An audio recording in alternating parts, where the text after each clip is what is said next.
Mucho ojo, ¿eh? Porque para 2026 la cartera de todos en México va a tener una nueva inquilina.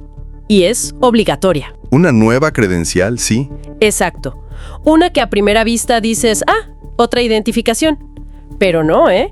En realidad es como la llave de entrada a un sistema de salud, pues, totalmente rediseñado. Y ahí está la clave. La gran pregunta que nos surgió al analizar toda la información es, ¿qué significa esta tarjetita para el día a día? Y más importante, ¿qué rompecabezas nos ayuda a armar sobre el futuro del país? Precisamente, la misión de hoy es justo esa. Tomar toda esa pila de documentos, de datos y desglosarla. Vamos a conectar los puntos entre esta iniciativa de salud, el panorama económico que la respalda y, ojo, una convocatoria ciudadana muy particular que ya se está cocinando. O sea, entender la película completa. Exacto, el rompecabezas completo. Salud, dinero y movilización política. A ver qué sale. Ok, pues vamos a desmenuzar esto. Entremos de lleno. El plan arranca en enero de 2026. Ya a la vuelta de la esquina. Sí, ya casi. Empieza la credencialización del Sistema Nacional de Salud Pública. La idea es que cada persona en el país, sin excusa ni pretexto, tenga una tarjeta que defina su lugar. Su lugar en el ecosistema de salud, por así decirlo. Justo. Si perteneces al IMSS por tu trabajo, si eres del ISSSTE por ser trabajador del Estado o si caes en la nueva gran bolsa del IMSS Bienestar.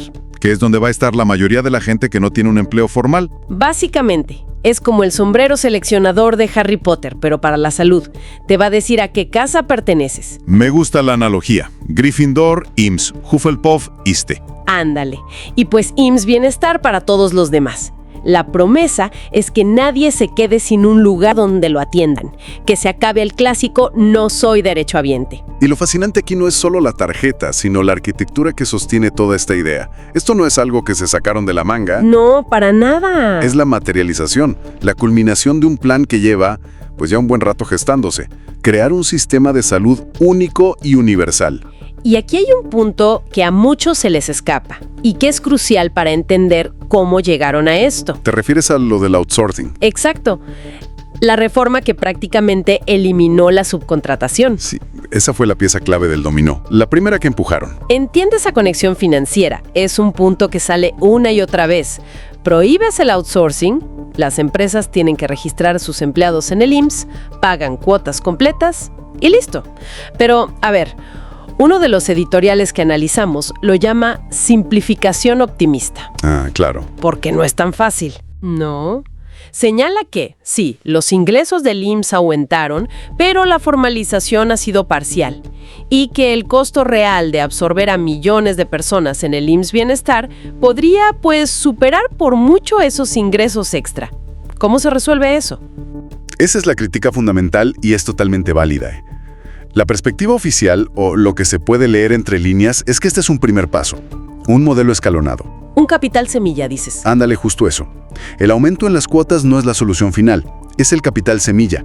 Fortaleció las finanzas del IMSS tradicional lo suficiente como para liberar recursos y darle el empujón inicial al IMSS Bienestar. O sea, la apuesta es a futuro. Es una apuesta a largo plazo, a que la economía siga formalizándose y que el crecimiento genere los excedentes para que el sistema sea sostenible. Es una apuesta alta, ¿eh? Altísima. Pero el objetivo inmediato es más político y social. Se trata de eliminar la barrera de acceso. Quitar el pretexto. Exacto. Con esta credencial el argumento de no tengo seguro se borra del mapa. Si no tienes IMSS o ISSSTE, por default te toca el IMSS Bienestar. Atención gratuita. Es cambiar la percepción de la salud de un privilegio a un derecho. Y ese cambio de narrativa es políticamente muy, muy poderoso. Muchísimo. Claro. Y ese poder necesita, pues, combustible, lana. Lo que nos lleva a la segunda parte de este rompecabezas. Porque, a ver, todo esto suena muy bien. La salud para todos, pero ¿cómo se va a pagar de manera sostenible? La pregunta del $1.000.000 o de miles de millones de pesos. Y aquí es donde la conversación da un giro hacia la macroeconomía, ¿no? Totalmente. La respuesta que se da desde el gobierno está en los indicadores económicos que han estado repitiendo casi como un mantra. No son cifras aisladas. Para nada. Es la construcción de una narrativa de, llamémosle, invulnerabilidad económica. La idea de que el modelo es tan robusto que puede financiar programas sociales gigantescos, indefinidamente. A ver, desglosemos esa narrativa. Los datos son llamativos, hay que reconocerlo. Hablan de un récord histórico en inversión extranjera directa. Cierto. Presumen que el peso mexicano es la moneda más estable del continente, que ha aguantado vara mejor que el dólar últimamente. El superpeso, le dicen. Y la cereza del pastel. Octubre, según las cifras oficiales, fue el mes con la mayor creación de empleos formales en la historia del país. Es una tríada de argumentos muy potente. Y esa supuesta fortaleza es la que permite no solo fondear la salud universal, sino también garantizar para 2026 un aumento en todas las pensiones clave. La de 65 y más, la de personas con discapacidad, el nuevo programa para mujeres con bienestar y el apoyo a madres trabajadoras. Todas suben. Todas. Pero aquí hay un detalle, un matiz crucial que uno de los análisis financieros que revisamos destaca. Y es importante. El aumento no es solo para que no pierda valor con la inflación. No es un simple ajuste. La promesa es que el aumento será por encima de la inflación, o sea, un incremento real en el poder de compra. Y en ese por encima es donde la cosa se vuelve un campo minado. El manejo de expectativas. Porque ya empezaron los rumores, ¿no? Sí. Han circulado cifras, probablemente de forma intencionada, de que la pensión de 65 y más podría saltar de 6,200 a 7,000 pesos. Que sería un salto enorme. Enorme. Pero si somos más prudentes y nos basamos en los aumentos de años anteriores, una proyección realista sería un aumento adicional de entre 200 y 400 pesos. Sobre el ajuste de la inflación. Exacto. Sobre la inflación. Sí, pero, a ver, ese detalle es clave. Un aumento de 200 o 400 pesos, aunque sea real, se puede sentir simbólico. De hecho, uno de los editoriales que tenemos aquí lo llama populismo fiscal de bajo impacto. Fuerte la crítica. Argumenta que está diseñado más para la foto y el titular que para un cambio real. ¿Es una crítica justa o se está subestimando el impacto político de esto? Mira, desde lo económico, la crítica tiene validez. 400 pesos no te cambian la vida de forma radical. Claro. Pero desde la estrategia política, es una jugada maestra. El mensaje no es, te estoy haciendo rica. El mensaje es, estamos mejorando, y tu bienestar depende de que este proyecto siga. Es un recordatorio constante. Cada peso por encima de la inflación es un argumento tangible, un recordatorio mensual de que las cosas supuestamente van bien. Refuerza toda la narrativa. Me gustaría preguntarle a la gente que nos escucha, ¿ustedes qué piensan? ¿Un aumento de 200 o 400 pesos por encima de la inflación es un respiro o se necesita más? Nos encantaría leer sus opiniones en los comentarios. Buena pregunta. Es que es la gota que horada la piedra. Es un goteo constante. Y me parece que todo este andamiaje, la salud, la economía, los programas, necesita un momento de catarsis, una celebración. Una demostración pública. Y eso nos lleva derechito al 6 de diciembre. Exacto. Todo esto tiene que aterrizar en el espacio público, en una demostración de fuerza y apoyo. ¿Y qué mejor lugar que el Zócalo de la Ciudad de México? Que además es una convocatoria con un toque muy personal. La presidenta Sheinbaum hizo la invitación para celebrar los 7 años de transformación. Sumando los 6 de AMLO y el primero de ella. Justo. Es una forma de decir, esto no paró, solo cambió de piloto. Continuidad total. Y el detalle de cómo se hizo la invitación es revelador, ¿no? Lo mencionan un par de crónicas. Sí, es buenísimo. Que estaba en un evento, ya se había despedido y tuvo que regresar al micrófono. Como si se le hubiera olvidado. Sí, como, por cierto, se me olvidaba, los veo a todos en el Zócalo el 6 de diciembre. Le da un aire de espontaneidad, aunque bueno, sabemos que eso está planeado al milímetro. Es un estilo de comunicación. Parecer que no está calculado cuando todo lo está. Pero aquí la cosa se pone más compleja. Porque no es solo una fiesta. Ese mismo día se está convocando a otra cosa. La llamada Marcha del Tigre. Suena intenso. Suena a que alguien se tomó muy en serio sus sucaritas en la mañana. Totalmente. Y la intención es que sea intenso. Se plantea como una contramarcha. O sea, una respuesta a algo. El propósito es doble, según los que la convocan. Primero, responder a una marcha de la oposición que han llamado de la Generación Z y demostrar quién tiene músculo en las calles. Una medición de fuerzas. Y segundo, contrarrestar lo que ellos llaman campañas negras y la compra de influencers. Es llevar la batalla de las redes a la calle. A ver, déjame entender la logística de esto. El mismo día, en la misma ciudad, 2 eventos masivos del mismo grupo político. ¿Cómo le van a hacer? Es un reto sin duda. ¿Se van a partir a la mitad o qué? Más allá del dolor de cabeza de la organización, ¿qué mensaje mandas al juntar una fiesta de gobierno con una contramarcha defensiva? Suena raro. Suena a una mezcla de autoconfianza y al mismo tiempo de sentirse bajo ataque. Justo eso. Pero esa dualidad es el punto. No es una contradicción, es un mensaje de 2 niveles. Por un lado, la fiesta en el Zócalo, un gobierno estable, popular, con logros, la cara amable del «estamos bien». ¿Y por el otro? Por el otro, la marcha del tigre, muestra los dientes. Es la advertencia de que cualquier crítica será respondida con una demostración de fuerza popular. Es un «podemos celebrar y pelear al mismo tiempo». ¿Es como organizar tu fiesta de cumpleaños e invitar a un club de la pelea en el mismo salón? Buena analogía. Logísticamente, lo más seguro es que la gente marche y de ahí se siga derecho a la celebración en el Zócalo. Se vuelve un solo mega evento. Matan 2 pájaros de un tiro, festejan y advierten. Aquí va otra pregunta para la gente. ¿Alguno de ustedes planea ir? ¿Qué les parece que se junten 2 eventos así el mismo día? Déjenos su respuesta. Estaría interesante leer eso. Hecho ciudadano, sí. Segundo, justificar todo esto con una narrativa de fortaleza económica. Inversión, un peso fuerte, empleos.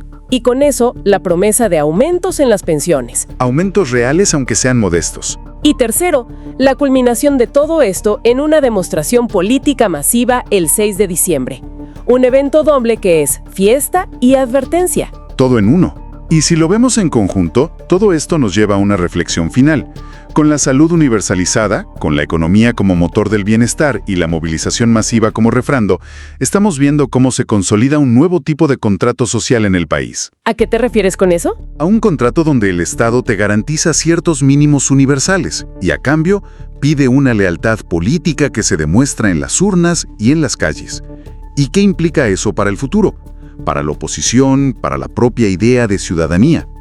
Es para pensarse. Si les pareció interesante este análisis, la mejor forma de apoyarnos es suscribiéndose a este canal, dándole like y compartiendo este video. Ayúdennos a que la información llegue a más personas. Y no nos vamos, quédense muy atentos porque tenemos un siguiente comunicado. Las nuevas preparatorias, las universidades, vamos avanzando, en seguridad vamos avanzando. Sí, hay episodios que duelen y que hay que reforzar la estrategia, pero vamos avanzando en la disminución de homicidios dolosos. Entonces, y la gente lo reconoce. Entonces, no se dejen. Y hay mucha desesperación de la oposición, la verdad. Pero como digo, mientras más llamen a la violencia, mientras menos propuestas tengan, menos apoyo van a tener. Porque no se puede vivir en oposición con pura crítica o pura falsa noticia. Pues tienen que hacer una propuesta. Si no hay propuesta, pues la gente no los va a seguir. Y hay mucho apoyo a la Cuarta Transformación, porque la gente vive mejor. Y la economía va bien también. Y el año que entra va a ir mejor. Va a haber más inversión pública y también inversión privada. Entonces vamos bien. Empleo va bien, vamos bien, va bien el país. Y hay mucho que celebrar de la gran transformación que se está llevando a cabo. Claro, hay unos que quieren regresar a los privilegios, pero bueno, es parte también de la resistencia que hay cuando hay grandes cambios. Para insistir sobre el tema, una pregunta de seguimiento, y creo que ya puedo ser más claro entonces a partir de su respuesta. ¿Usted o alguien de su gobierno compró el certamen de Miss Universo para hacer una cortina de humo, Presidenta? Ay, digo, o sea, está ridículo. O sea, evidentemente no es falso, pero además no hay que hacer caso de esas cosas. Y además nuestra felicitación a la joven que ganó el certamen. Ya lo dije, más allá de las críticas que pueda, o de los cuestionamientos que pueda haber a certámenes de este tipo, ella, además de tener su mérito siempre, levantó la voz en un momento en donde trataron de de minimizarla. Y eso tiene mucho mérito, mucho mérito. Presidenta, para cerrar, me permite un comentario que me pidió don Rafa, quien es el vigilante de mi edificio. Me pidió, estaba muy emocionado con que ya van a presentar la iniciativa de las 40 horas y me dijo que no se olvide de la gente que trabaja en la industria de la seguridad privada y pública también para ser considerados. Muchas gracias, presidenta. Gracias. Saludos a don Rafa. Adelante. Gracias, presidenta. Fíjese que el fin de semana estábamos viendo las redes sociales y vimos el mensaje que mandó. Ese minutito de los videos de la inauguración de las estaciones. Entonces yo le preparé la nota y la titulamos Amor y pasión por gobernar. Porque se ve la entrega de la gente y sobre todo esa cercanía de manera natural de las jovencitas y de los jovencitos, ¿no? Y del gran público, pues que no se veía, inédito, desde hace muchos años que una presidenta por esos lares estuviera inaugurando un tramo que, esa es la pregunta también, si estos kilómetros ya cuentan para usted en su proyecto de los 3,000 que presentó como proyecto del tren, de la construcción de trenes, ¿no? Sí, ya cuenta. Entonces, veíamos esa parte que es para nosotros sumamente importante, esa entrega de la gente, ¿no? No los quería poner, pero vamos a poner los videos, no. Quieres ponerlos sin sonido nomás para verlas.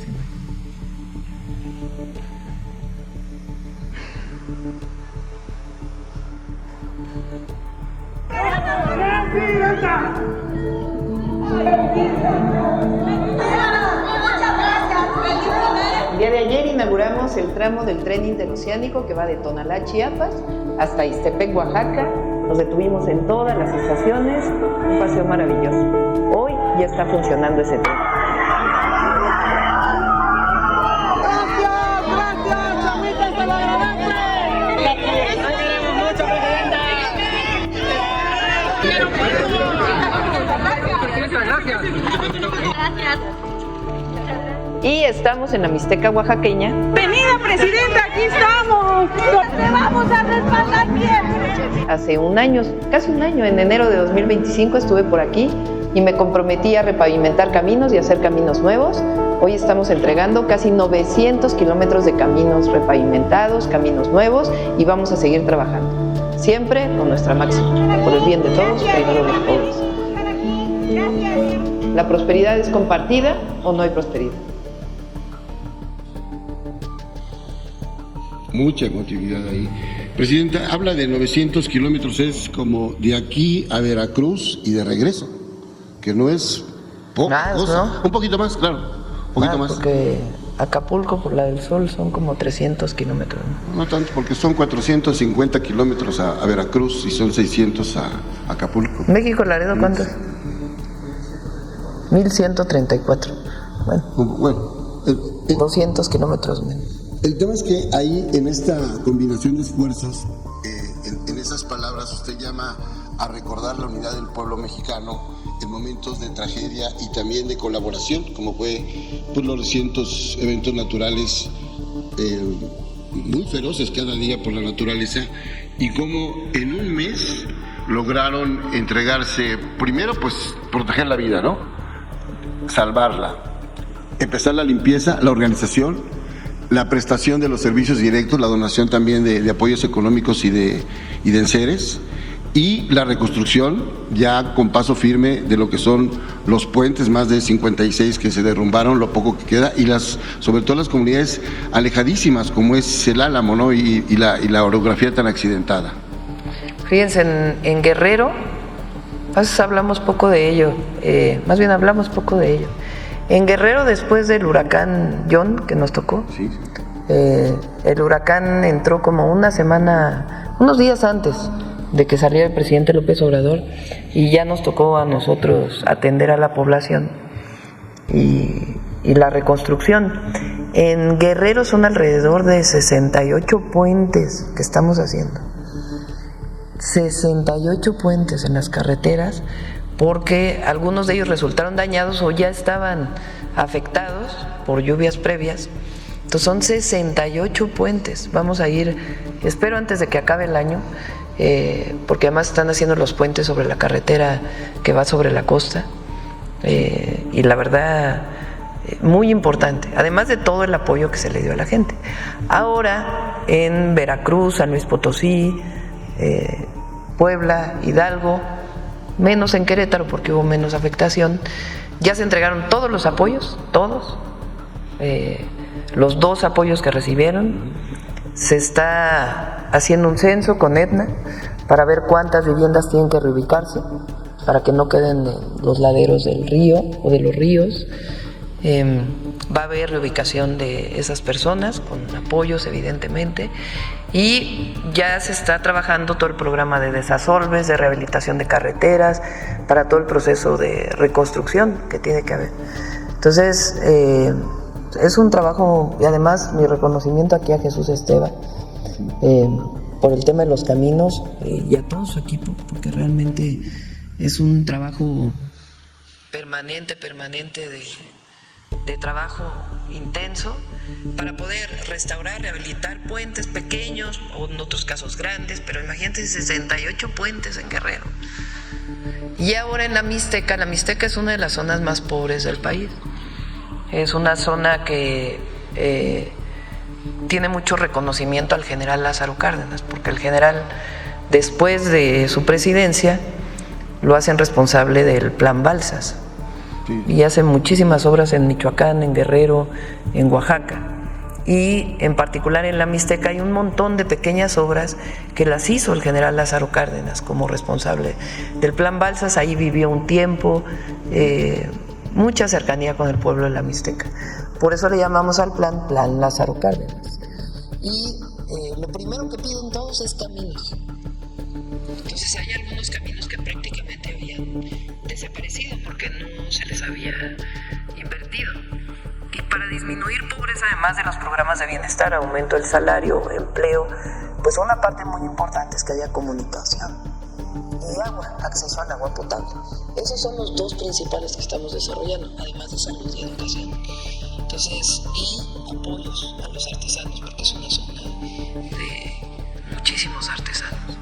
Entonces, pues da mucho gusto que no hay nada más satisfactorio para un gobernante que haber llegado, que la gente pida caminos y que regreses a entregar caminos. Sí. Y además vamos a seguir, porque todo el sexenio vamos a seguir trabajando en la Mixteca y en la montaña de Guerrero, que también estamos haciendo caminos y otras acciones. Sí. Una anécdota nada más, Presidenta, ahora que mencionaba lo de la Ley Juárez, a 175 años. Juárez, los estudiosos lo señalan como los estudiosos de la historia, como un político migrante, por todas las ocasiones en que tuvo que andar salvando la vida y al gobierno. Y cuando va para Veracruz incluso se lleva la silla presidencial, que esa es una anécdota muy, muy increíble y hay narraciones sobre eso. Bueno, ese era el tema anecdótico. A ver, espérame, porque le pedí a los compañeros que me pasaron el video, no sé si te lo mandaron, de la casa que inauguramos ayer, ¿te lo mandaron? A ver si lo vemos, porque es muy interesante, está muy bonita. Es la casa donde él llega a vivir. Durante la Guerra de Reforma él sale de la ciudad y no es que camina directo, o sea, no se va en carreta directo a Veracruz, sino que hace una trayectoria para poder llegar a Veracruz. Y en Veracruz se instala el gobierno de la República. Y lo que es muy interesante de Juárez es que la rebelión conservadora, digamos, de la Guerra de Reforma en contra de la Constitución de 1857, que lo que pretendía era reinstaurar los privilegios de la colonia, que se habían quedado incluso durante la independencia, Juárez en Veracruz, en vez de decir, no, pues hay que limitarnos, hay que replegarnos un poco, porque hay que... No, él emite las leyes de reforma. Es decir, va más allá, en plena Guerra de Reforma. Cuando triunfan los liberales, entonces ya se publican en el Diario Oficial de la Federación, ya de manera formal con el Congreso. Pero por eso tiene la estatura que tiene Juárez, no solamente por lo que hizo, lo que representó en términos de la visión de los liberales mexicanos en ese momento contra los privilegios, que existía en la separación de la Iglesia del Estado, el constituir un Estado laico, en sentar las bases de la democracia, porque sin eso no hubiera habido democracia en México, el combatir la invasión francesa, el no negociar con Maximiliano, en mantenerse firme y finalmente el triunfo o la reinstauración de la República, con lo que llamamos la segunda independencia de México. El tema es que en medio de la guerra él avanza con la segunda transformación, emitiendo las leyes de reforma y con ese gabinete de los liberales mexicanos, que es algo extraordinario. Entonces, una enseñanza enorme. Y los conservadores, que entonces llamaban a la intervención extranjera, igual que ahora. Son los mismos conservadores los que fueron a Europa a buscar un emperador para que gobernara México. Entonces, a ver si te lo pasan.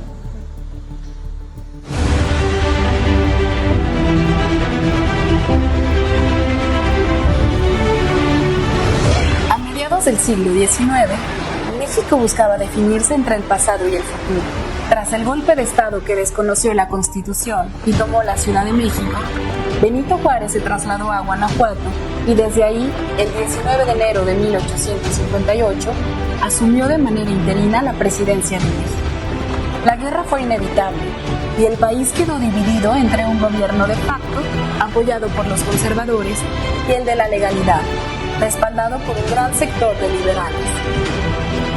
El estallido de los cañones enemigos forzó a Juárez y a sus ministros a emprender una larga travesía de 4 meses por el occidente de México y por mar hacia Panamá, La Habana y Nueva Orleans, hasta Veracruz, a donde desembarcaron el 4 de mayo de 1858.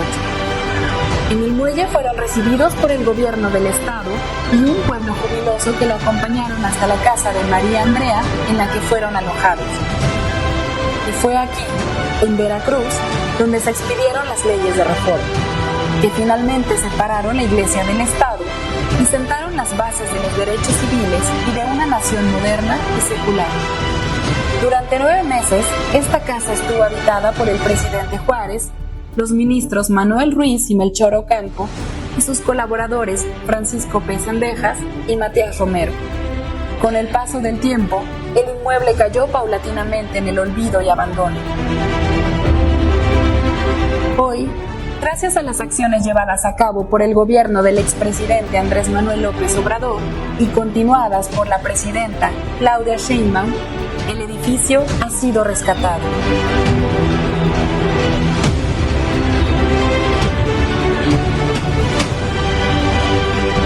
La restauración tomó 11 meses de dedicación, devolviéndole su esplendor y dignidad a la hoy Casa Museo.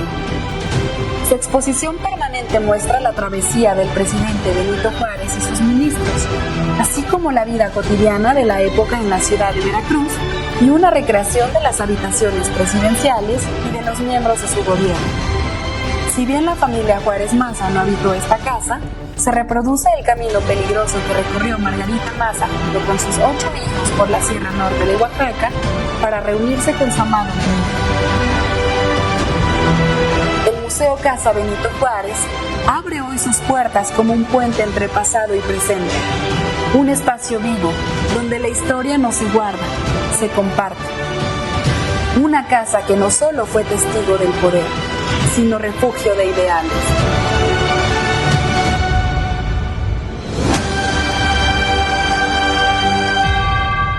Si van a Veracruz, no dejen de visitar. Es esta casa y la otra que inauguró casi al final de su sexenio el presidente López Obrador, que es donde de esta parte de ahí llega primero y luego se va a la otra casa que ya queda prácticamente enfrente del puerto.